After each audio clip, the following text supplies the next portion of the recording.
Salam sejahtera Malaysia. Denyut nadi suara rakyat bergema di channel ini. Baru tadi saya baca satu artikel, satu artikel mengatakan tajuk dia tempias dari Jana Wibawa bersatu bakal berkubur. Wow. Kalaulah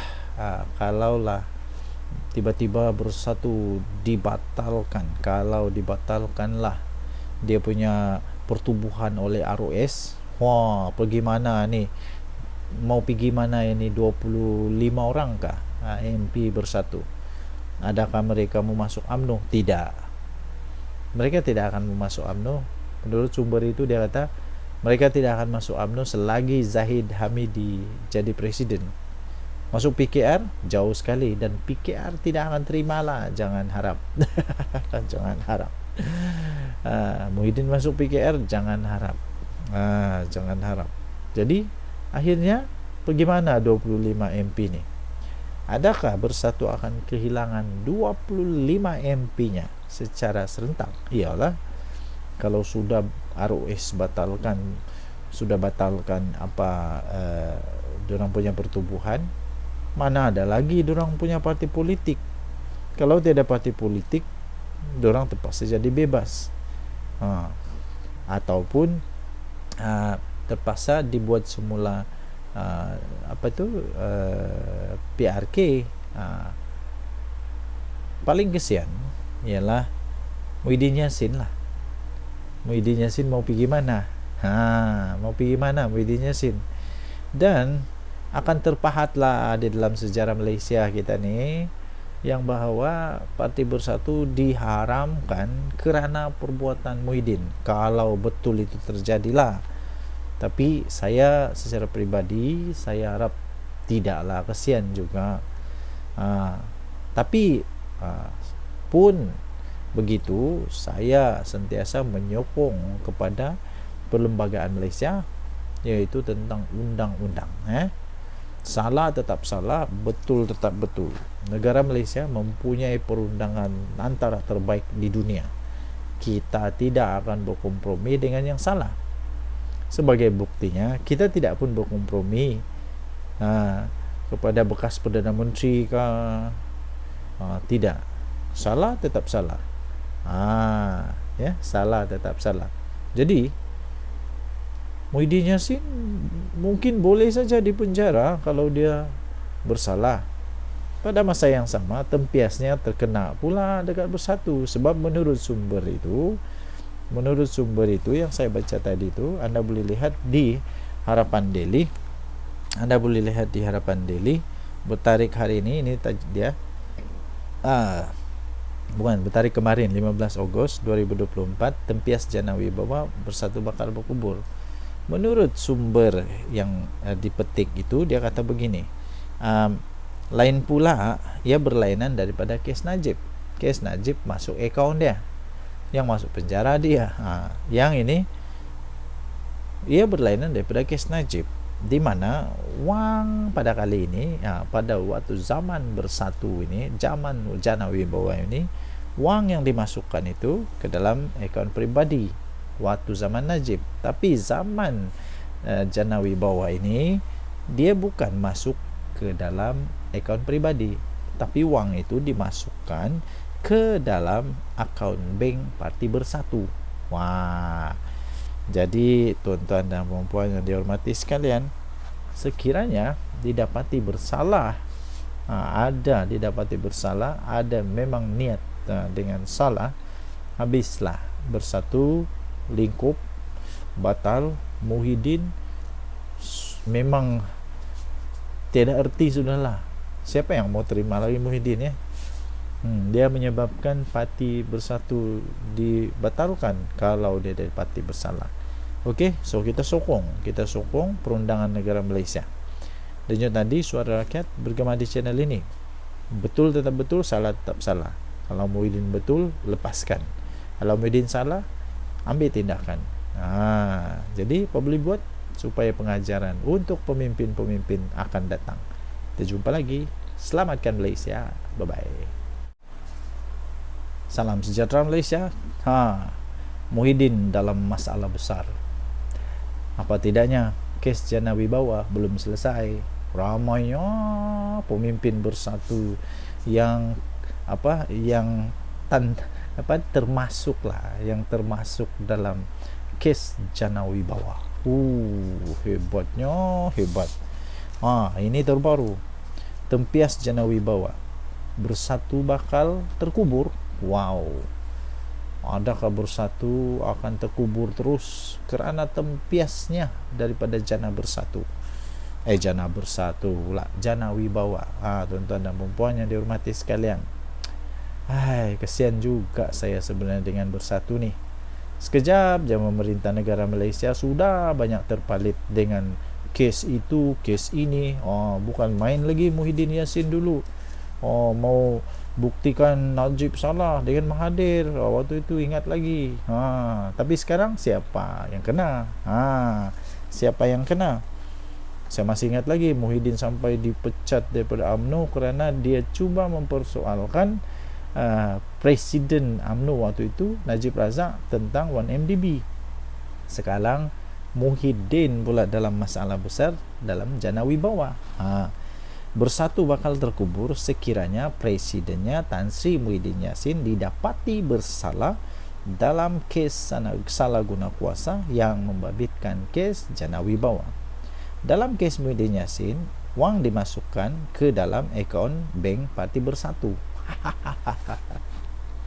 Ini berlainan daripada kes Najib, di mana wang masuk ke dalam akaun pribadinya, kata sumber yang dipercayai. Pada 15 Ogos 2023, Mahkamah Tinggi Kuala Lumpur melepaskan dan membebaskan Muhyiddin Yassin daripada 4 pertuduhan menggunakan kedudukannya untuk suapan bernilai 232.5 juta ringgit Malaysia bagi Parti Bersatu berkaitan projek Jana Wibawa. Terdapat 3 pertuduhan di bawah Akta Pencegahan Perubahan Wang Haram, Pencegahan Pembiayaan Keganasan dan Hasil daripada Aktiviti Haram atau AMLA TFPUAA 201. Pihak pendakwa raya telah pun membuat rayuan ke atas urusan tersebut. Pada Februari yang lalu, Mahkamah Seksyen menangguhkan semula keputusan dakwaan di bawah AMLA TFPUAA. Sumber memberitahu Bersatu akan terkubur menerusi langkah yang akan diambil oleh ROS, pendaftar pertubuhan. Sekiranya dakwaan di bawah AMLA TFPUAA berjaya, ROS akan membatalkan pendaftaran Bersatu. Kita akan lihat 25 ahli parlimen tanpa parti.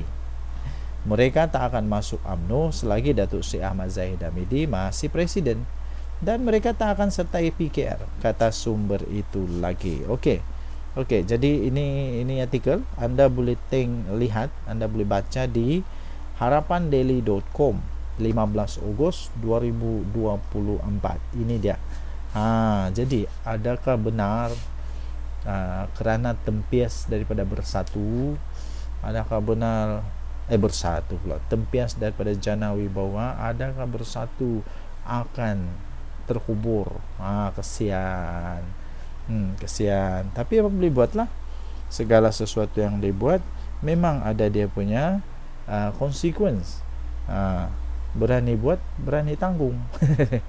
Kalau dapat dibuktikan menurut sumber itu yang saya baca tadi itu, kalau dapat dibuktikan bahawa memang duit masuk ke dalam Bersatu dan didapati bersalah dengan cara yang salah, termasuk di dalam Akta AMLA TFPUAA 2001, sumber itu kata Bersatu mungkin boleh dibatalkan oleh ROS. Wah, ini amat kasihan sungguh kepada Muhyiddin Yassin.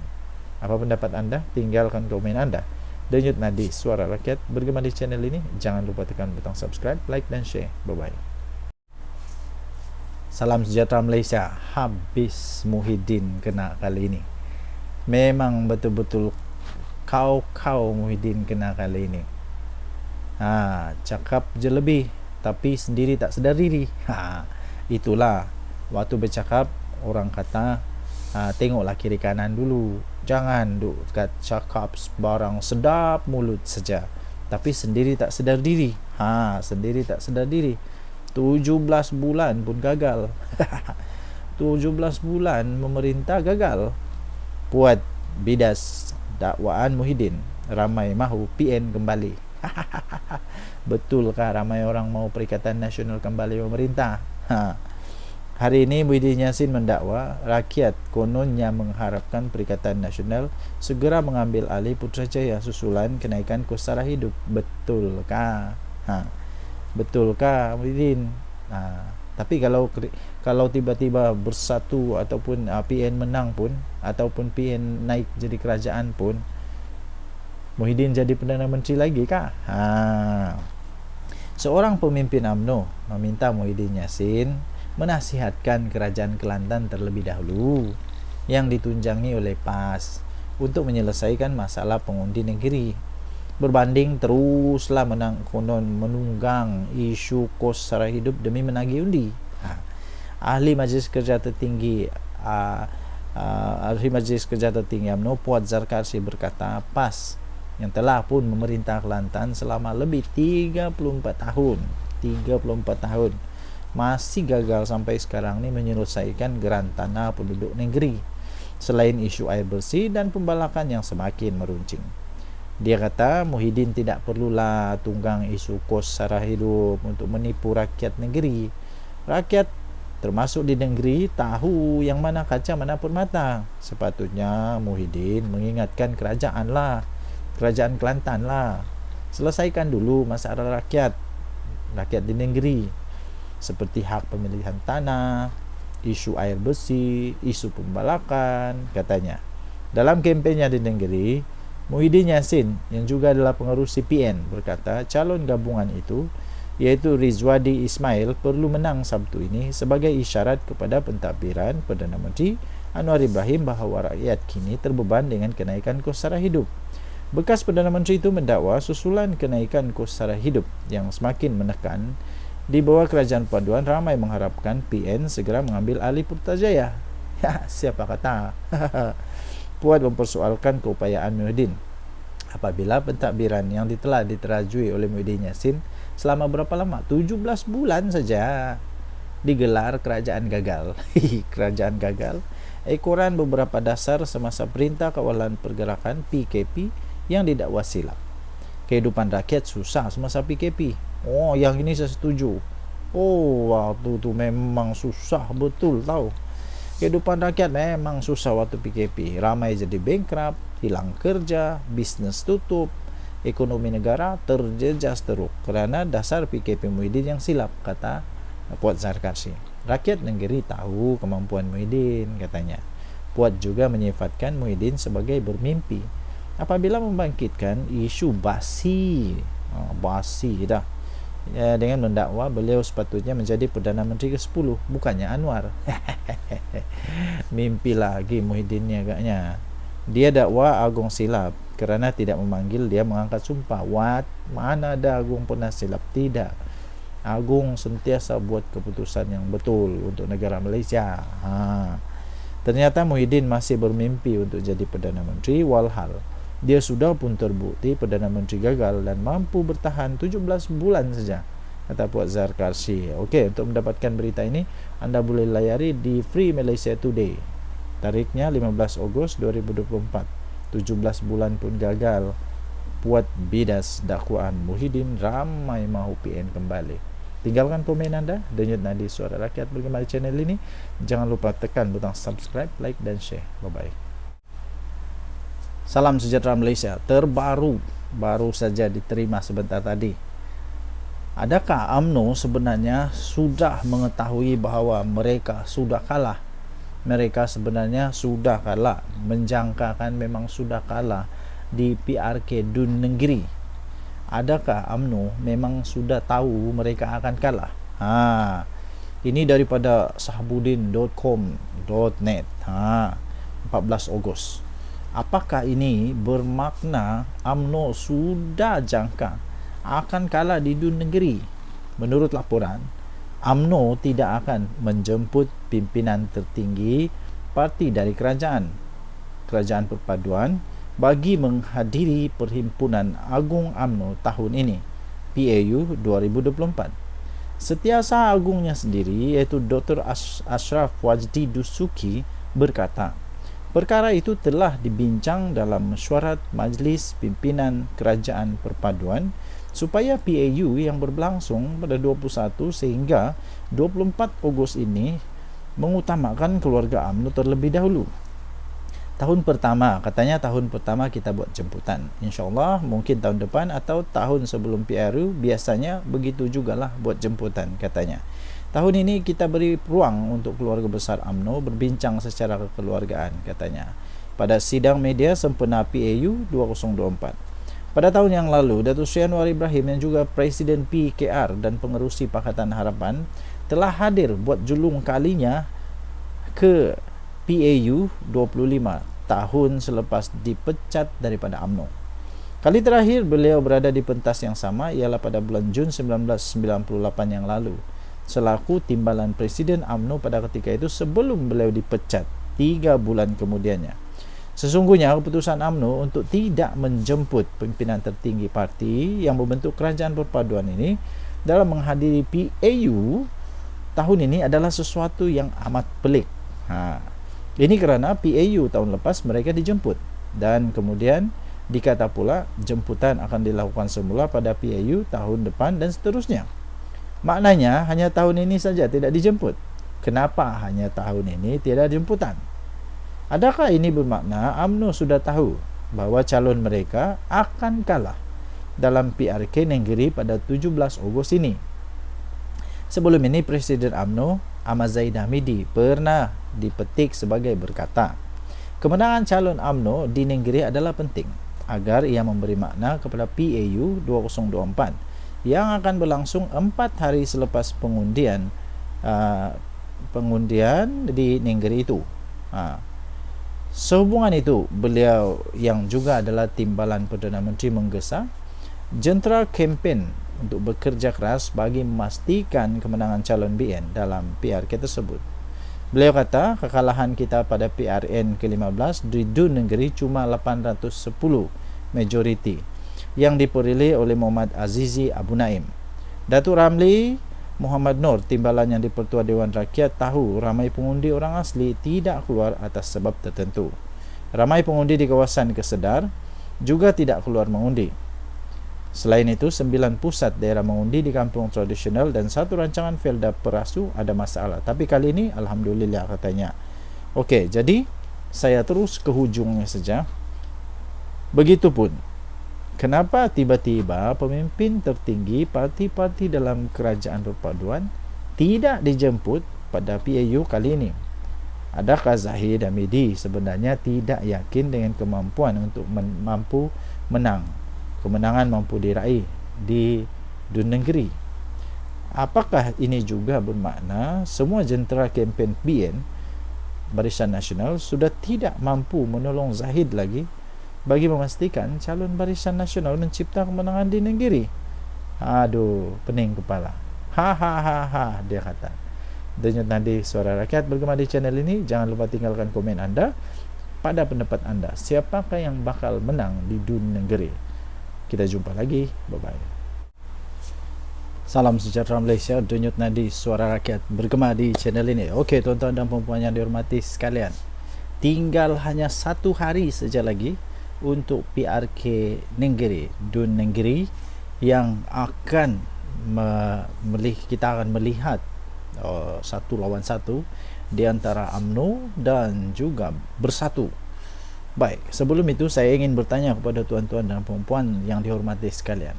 Pada pendapat anda, menurut analisis anda, siapakah yang bakal akan kalah di Dun Negeri? Adakah Bersatu akan tiba-tiba menang, ataupun tiba-tiba pula UMNO merampas semula Dun Negeri? Tuan-tuan dan puan-puan yang dihormati sekalian, seperti yang kita tahu, di Dun Negeri ini sebenarnya yang bertanding adalah daripada Bersatu, tetapi bukan menggunakan lambang Perikatan Nasional, tetapi menggunakan lambang daripada PAS. Ramai orang mengatakan bahawa ini strategi politik. Ada juga yang mengatakan bahawa ini kerana Bersatu takut kalah Takut kalah, Perikatan Nasional takut kalah, terpaksalah menggunakan satu-satunya satu-satunya talian hayat untuk menang against all odds, ialah dengan menggunakan bendera PAS. Okey, so sekiranya Bersatu kalah, adakah ini akan terus menamatkan riwayat Bersatu sebagai parti politik yang ada peluang untuk menang pada PRU 16 yang akan datang, 14, 15, 16, apa-apa ajalah boleh menang lagi. Atau sekiranya kalah, memang inilah penentu sebenarnya, penentu kepada Bersatu, yaitu setiap kali Bersatu bertanding kalah, setiap kali PAS bertanding menang, setiap kali Bersatu bertanding kalah. Jadi adakah ini, kalau benar-benar terjadi, menunjukkan bahawa Bersatu ini hanya sebenarnya satu so-called liability kepada PAS, yang tidak pun memberi sebarang kemenangan kepada PAS, tidak pun memberikan sebarang impact yang signifikan kepada PAS. Adakah Bersatu hanya menumpang bayang-bayang PAS, tuan-tuan dan puan yang dihormati sekalian? Tetapi pada masa yang sama, ini akan memberikan satu gambaran baru kepada UMNO. Sekiranya UMNO menang tanpa kelibat daripada PH, daripada Pakatan Harapan, menyatakan bahawa UMNO sudah kuat semula. Tetapi kalau UMNO kalah pula, memang ini menunjukkan bahawa Bersatu dengan PAS lebih kuat daripada Barisan Nasional. Maksudnya Perikatan Nasional lebih kuat dari Barisan Nasional. Tuan-tuan dan puan yang dihormati sekalian, kita nantikan satu hari dari sekarang, sekiranya tiba-tiba Bersatu kalah, ramai orang yang kata ini masanya untuk Muhyiddin undur diri dari politik ataupun undur diri daripada jawatan tertinggi dalam Perikatan Nasional. Sudah tiba masanya Muhyiddin meletak jawatan, memberikan peluang kepada ubi baru. Kalau tak menang juga, memang something wrong somewhere.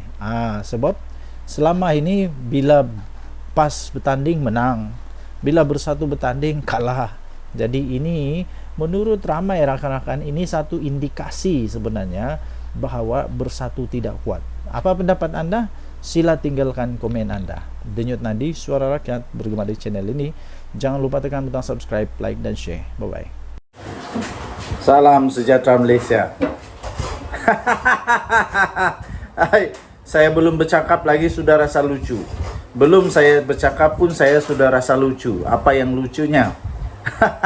Ada dengar kata, tadi saya tonton video Jufazli, dengan gelak yang memang lucu betul. Dia kata Perikatan Nasional, ada 11 ahli parlimen daripada Barisan Nasional akan melompat parti ataupun akan menarik sokongan daripada kerajaan selepas PRK Sungai Bakap. Inilah cerita lucu, cerita dongeng, inilah cerita paling tidak masuk akal untuk 1 Julai 2024, dia kata. Saya pun mau gelak juga lah. Entah cerita dari mana, entah ini cerita kedai kopi mana yang dapat ini, dan entah tok kadok, entah mana yang cerita ni, entah mana nenek kebayan yang cerita tentang benda ni. Tidak akan berlaku, tidak mungkin akan berlaku. Yang mungkin berlaku ialah disahkan, mungkin ada lagi yang sokong PM. Mungkin ada yang letak jawatan daripada Perikatan Nasional. Itu yang mungkin boleh berlaku. Kenapa? Sebab sudah ada anti lompat parti. Jadi kalau mau sokong kerajaan tidak boleh sudah, susah sudah. Jadi satu-satunya cara letak jawatan lah. Nah, letak jawatan. Yang dari dulu Hadi Awang kata PM Anwar akan tumbang bila-bila masa. Tak sampai sudah sekarang bertambah lagi usia Tok Guru Hadi Awang. 1 tahun lagi. Pun tidak tumbang-tumbang. Adakah nanti 10 tahun dari sekarang baru tumbang kerajaan ini? Tidaklah, tidak akan tumbang. Kalau tumbang pun waktu pilihan raya lah kot. Waktu pilihan raya lah kot. Tidak ada lagi orang yang minat untuk tebuk-tebuk belakang, tebuk-tebuk atap, tidak ada lagi. Lagipun yang di Pertuan Agung sekarang tidak berminat dengan tebuk atap. Tidak berminat dengan pintu belakang, main belakang, tidak. Agung sekarang, Agung yang tegas. Tidak ada harapan lagi. Untuk Atok Mahathir mau buat lagi plan A, plan B, plan C, plan D, Q. Belum pasti lagi dan tidak akan adalah. Pilihan raya 3 tahun dari sekarang. Waktu itu umur Mahathir 101 tahun. Waktu itu umur Mahathir 101 tahun. Persoalan memanglah manusia masih ada lagi ke Mahathir waktu itu. Kalau dia masih ada pun masih kuat lagi kah untuk berjajah-jajah, menjajah-jajah campaign. Kalau dia jadi MP waktu itu, tahu? Kalau dia jadi ahli parlimen waktu itu, umur dia akan menjadi umur MP paling tua. Masih boleh berjalan? Saya pun tidak tahu. Masih boleh jalan lagi kah tidak? Jadi yang pastinya 11 MP daripada Barisan Nasional yang konon mau sokong Perdana Menteri itu tidak akan jadi. Jangan risau, tidak akan jadi. Kalau ada, kalau berani, nyatakanlah siapa dia orang. Yang pasti tiada. Tiada. Kesian. Bermimpilah di siang-siang hari. Berdoalah banyak-banyak supaya boleh jadi Perdana Menteri di pulau di planet Pluto ataupun di bulan. Buatlah parlimen baru di bulan supaya boleh jadi Perdana Menteri di sana. Denyut nadi suara rakyat bergema di channel ini. Jangan lupa tekan butang subscribe, like dan share. Malaysia kita punya, cintai Malaysia aku, kita jaga kita. Bye bye.